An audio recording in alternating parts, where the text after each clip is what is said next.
Universal லாஸ வந்து நம்ம கடைபிடிக்கணும் அப்படின்னா நம்ம ஒரு கட்டுப்பாடோட இருக்கணும்.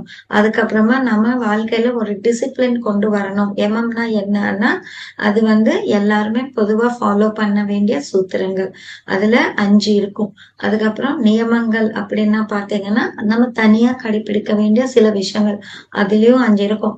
இதெல்லாம் நம்ம ஃபாலோ பண்ண பிறகுதான் நாம ஆசனத்துக்கு வரணும்னு அவர் சொல்லியிருக்காரு.